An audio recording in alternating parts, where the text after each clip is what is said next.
for Jamie Lonergan.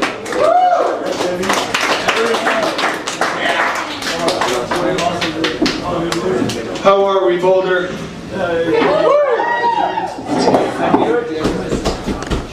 It's a nice, sparse crowd. I feel like I'm looking at one of those websites that tells me where the pedophiles live in my neighborhood. It's a little weird. How you guys' week going? Anyone having a good week? You can talk and yell and stuff when I ask you questions. Good week around here? Survive. Yep. I'm having a weird week. I had a friend die on Facebook recently. We weren't like really close or anything, so it wasn't that weird. It was just weird to see what people were like saying about him. Like loving husband, brother, friend, hashtag rest in peace. So that was really rude to like try and trend someone that quickly, like after their death. But it made me realize that everybody who uses hashtags should just have to yell thoughts after they say sentences. Me and the girls are going swimming today. Blonde, summer, 2013, fun, California. Like you know who to avoid.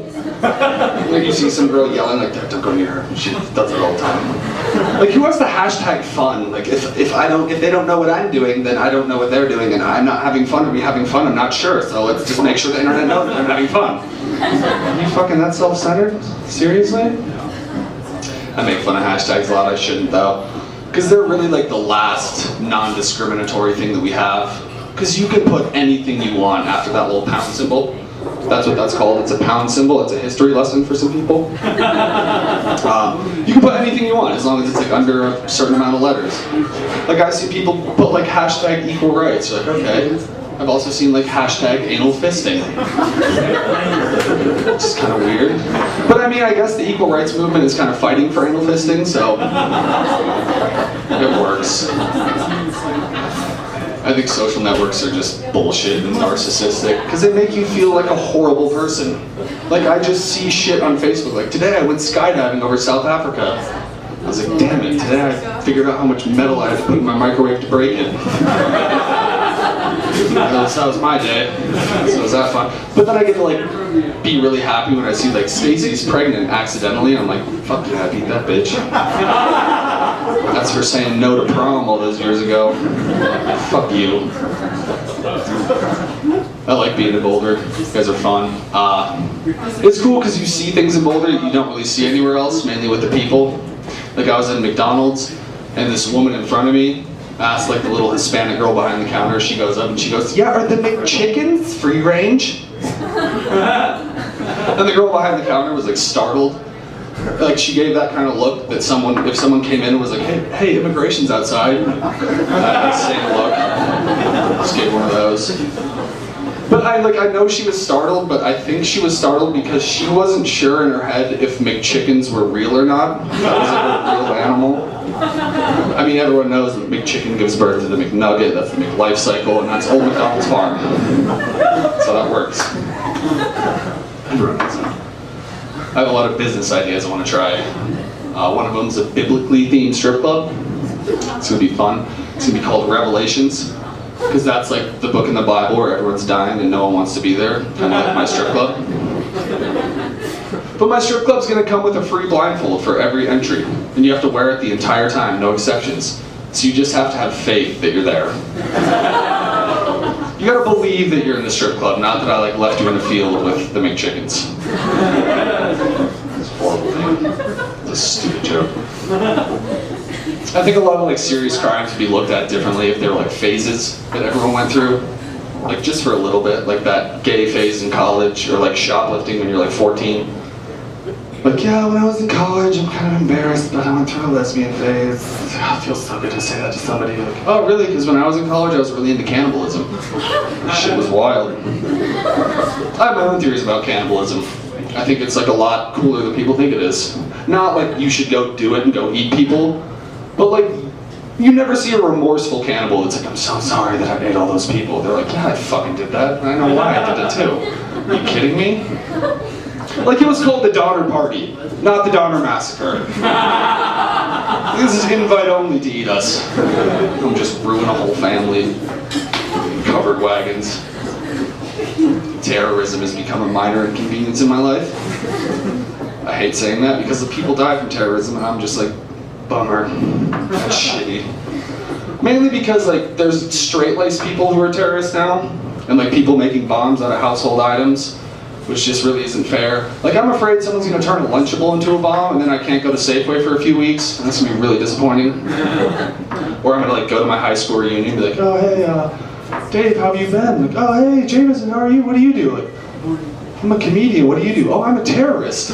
Yeah. How'd you get into that? Me and the wife hit a seminar in Phoenix on a layover. It was great. Bring the kids. Allah Akbar, Hail Muhammad.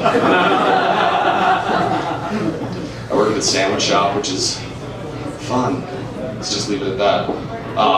So I have to take weird requests and stuff, and some guy came in the other day and he was like, yeah, I want a sandwich with onions, banana peppers, Japaneses, and I know he meant to say jalapenos.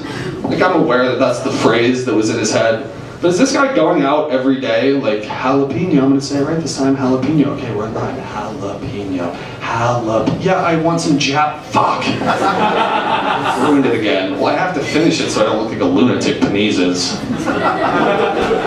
Or is this like the worst racist anyone's ever seen? He's like, I don't know what that word means, but it's not from America, so who cares? He failed his ACTs, his SATs, his ethnicities. His family kicked him out because he was so bad at being racist.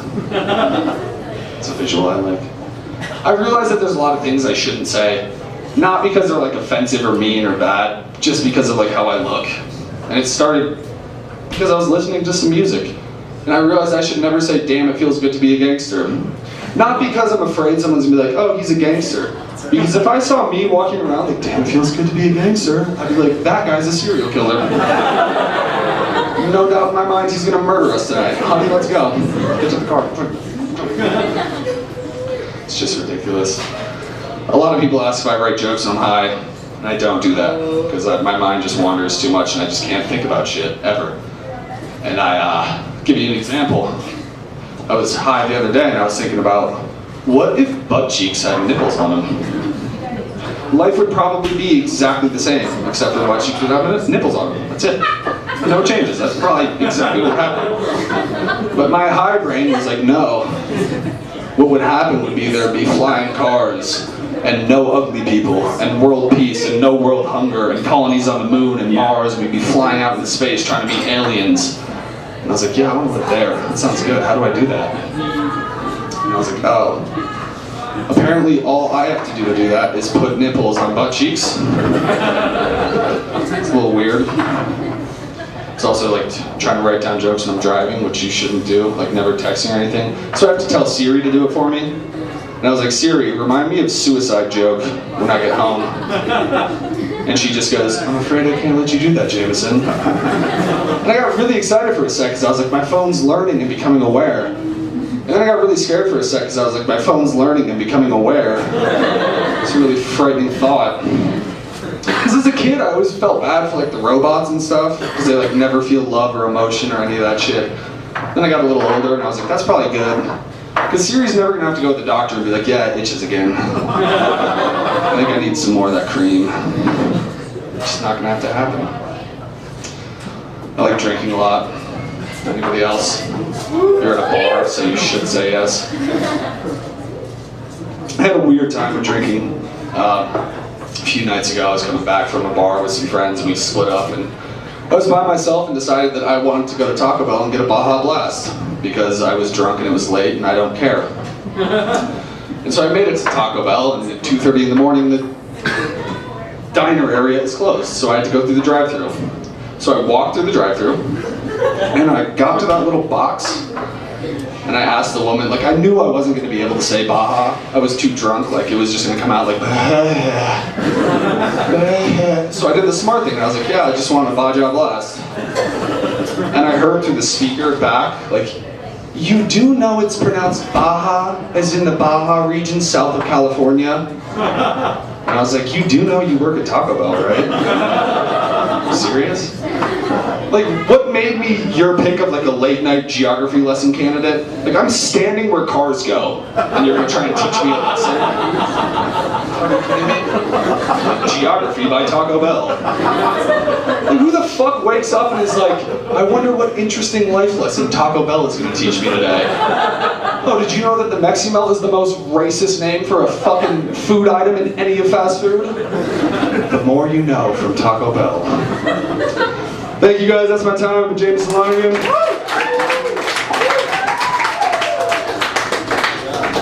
One more time for James. Let's give it up for him. Your next comic coming on.